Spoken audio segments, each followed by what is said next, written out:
আমি কুঁহিয়াৰৰ জাতবোৰ চিনি পাওঁনে কোনোবাই? কুঁহিয়াৰৰ নাম জানানে? কি নামত আহে?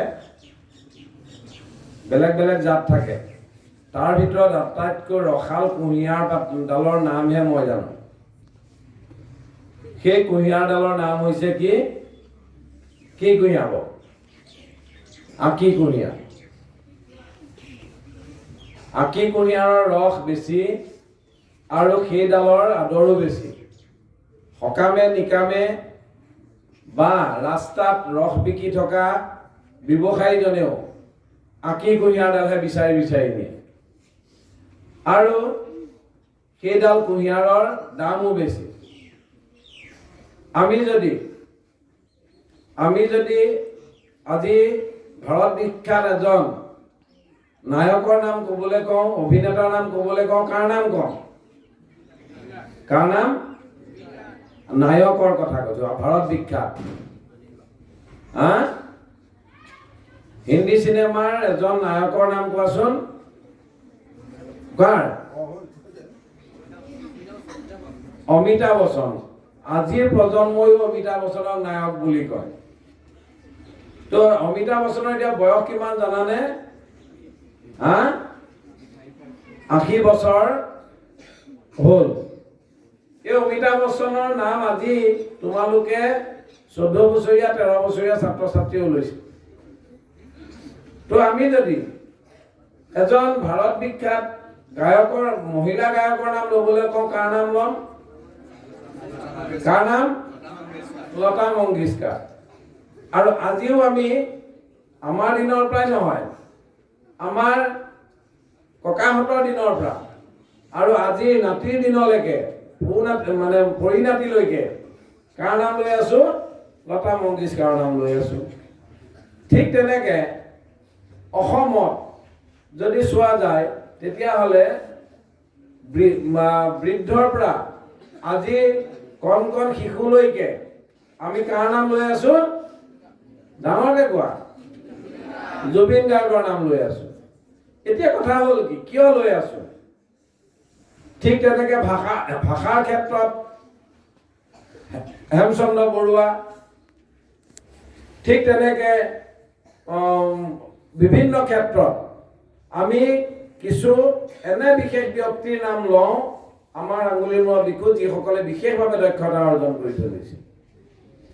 এতিয়া এই কথাটো মনত ৰাখিবা, পৃথিৱীত নায়কৰহে স্থান আছে, খলনায়কৰ স্থান নাই। আছে যদিও খলনায়কক আমি বৰ বেয়া ধৰণে লওঁ। যেনেকে অসমৰ এজন খলনায়কৰ নাম যদি ল'বলৈ কওঁ, কাৰ নাম ল'ম? কাৰ নাম ল'ম? বুৰঞ্জীত কাৰ নাম থাকি গ'ল? বেয়া নাম হিচাপে কাৰ নাম থাকি গ'ল? বা বদন বৰফুকনৰ নাম থাকি গ'ল, হয়নে নহয়? আমি কোনোবাই যদি কাৰোবাৰ শত্ৰুতা কৰে বা ঘৰৰ মানুহৰ তেনেকুৱা কৰে, তেতিয়াহ'লে সি বদন বুলি কৈ দিওঁ, হয়নে নহয়? তো এতিয়া কথাটো হ'ল, সদায় মানুহৰ আমি সেইসকলকে মনত ৰাখো যিসকলে জীৱনত এটা কাম কৰি থৈ যাব পাৰিছে, জীৱনত এটা সফলতা অৰ্জন কৰি থৈ যাব পাৰিছে, জীৱনত এটা নতুনত্ব দেখুৱাই থৈ যাব পাৰিছে, জীৱনৰ তেওঁলোকৰ জীৱন বিখ্যাই আন 10 জনক কি কৰিছে? পথ নিৰ্দেশনা দিছে। আন 10 জনক কি কৰিছে? তেওঁৰ কৰ্মই অনুপ্ৰেৰণা যোগাইছে, কাম কৰাৰ অনুপ্ৰেৰণা যোগাইছে বা অন্যান্য ধৰণে জীৱন গঢ়ি তুলিবৰ কাৰণে অনুপ্ৰেৰণা যোগাইছে। তো সেইসকলে হৈছে জীৱনত আটাইতকৈ গুৰুত্বপূৰ্ণ ব্যক্তি আৰু পৃথিৱীৰ সেইসকলৰ নামেই আমি লওঁ। সেইকাৰণে তোমালোকে সদায় এই কথাটো মনত ৰাখিবা, নিজৰ নিজৰ ক্ষেত্ৰখনত সদায় নায়ক হ'বলৈ যত্ন কৰিবা। নিজৰ নিজৰ ক্ষেত্ৰখনত সদায় সফলতা অৰ্জন কৰিবলৈ যত্ন কৰিব লাগে। নিজৰ নিজৰ ক্ষেত্ৰখনত সদায় ভাল কামটো কৰিবলৈ যত্ন কৰিব লাগে, যাতে 10 জনে তাক অনুসৰণ কৰিব পাৰে, 10 জনে তাক অনুকৰণ কৰিব পাৰে, 10 জনে তাক শলাগিব পাৰে, 10 জনে তেওঁলোকে কি কৰিব পাৰে? ভৱিষ্যতৰ বাবে মনত ৰাখিব পাৰে। আমি সেই কামটো কৰিব লাগে যিটো কামে আমাৰ জীৱনটো আৰু অধিক আগুৱাই যোৱাত সহায় কৰে। আৰু এটা কাম কৰিব লাগে যে তুমি য'ত আছা, তুমি যে আছা তাৰ এটা গুৰুত্ব বঢ়াবলৈ তুমি নিজে যত্ন কৰিব লাগিব। তোমাৰ সেইটো শ্ৰেণী কোঠাতে হওক, তোমাৰ সেইটো ঘৰখনতে হওক, বিদ্যালয়খনতে হওক, সমাজতে হওক, য'তেই নহওক, এখন সভাতে হওক, সেইটো তুমি কৰিব লাগিব। আজি দশম শ্ৰেণী আজি শেষ পাঠ, বিদ্যালয়ত আজি দশম শ্ৰেণীৰ শেষ পাঠ গ্ৰহণ কৰিব। তেওঁলোকে ইয়াত শেষ প্ৰাতঃ সভা আজি অনুষ্ঠিত কৰিছে। এই শেষ প্ৰাতঃ সভাটো ভৱিষ্যত প্ৰজন্মই আটাইতকৈ ভাল বুলি ক'ব পৰা প্ৰাতঃ সভা এটা হ'ব লাগে। আটাইতকৈ গুৰুত্ব বুলি ক'ব পৰা বা ভালকৈ কৰিছে বুলি এটা প্ৰাতঃ সভা হ'ব লাগে। তো তেনেকৈ তেতিয়া কি হয়, আমি ভৱিষ্যতৰ বাবে আমি এটা নিদৰ্শন দেখুৱাই থৈ যাব পাৰোঁ। আমি এনেকুৱা হ'বৰ কাৰণে কষ্ট কৰিব লাগিব। আমি কেতিয়াও সোঁতত উটি গ'লে নহ'ব। আমি যদি ভটিয়নি সোঁতত উটি যাওঁ, তেতিয়াহ'লে আমাৰ কোনো গুৰুত্ব নাথাকিব। আমি উজাই যাব লাগিব। আমি পানীৰ প্ৰবল সোঁত ফালি যেনেকৈ মাছ উজাই যায়, তেনেকৈ আমি উজাই যাব লাগিব। আমি বতাহত ওলমি থকা বেলুন হ'লে নহ'ব। আমি বতাহত ওলমি থকা বেলুন হ'লে নহ'ব। আমি কি হ'ব লাগিব? শিলৰ দৰে গধুৰ আৰু গুৰুত্ব থকা বস্তু হ'ব লাগিব। আমাৰ জীৱনটোক আমি সদায় হাঁহি ধেমালিৰ মাজেৰে আগবঢ়াই আমি প্ৰত্যেকটো মুহূৰ্তকে উপভোগ কৰি আগবাঢ়ি যাব লাগিব। আমি পঢ়িবলৈ গৈছোঁ, আমি আনন্দ মনেৰে পঢ়িব লাগিব। আমি কাম কৰিবলৈ লৈছোঁ, আনন্দ মনেৰে কাম কৰিব লাগিব। আমি যিয়ে কাম নকৰোঁ, সৰুৰ পৰা ডাঙৰলৈকে কামৰ কোনো সৰু বৰ নাই। কামৰ কোনো সৰু বৰ নাই। কাম সদায় কি হয়, তোমাৰ সৰু কামেও তোমাৰ জীৱনটো কি কৰিব পাৰে? গুৰুত্ব বঢ়াই তুলিব পাৰে। এনেকুৱা বহু মানুহৰ জীৱনী আছে, যিবিলাক মানুহে, তাৰ ভিতৰত এটা জীৱনী তোমালোকে জানা চাগে, যে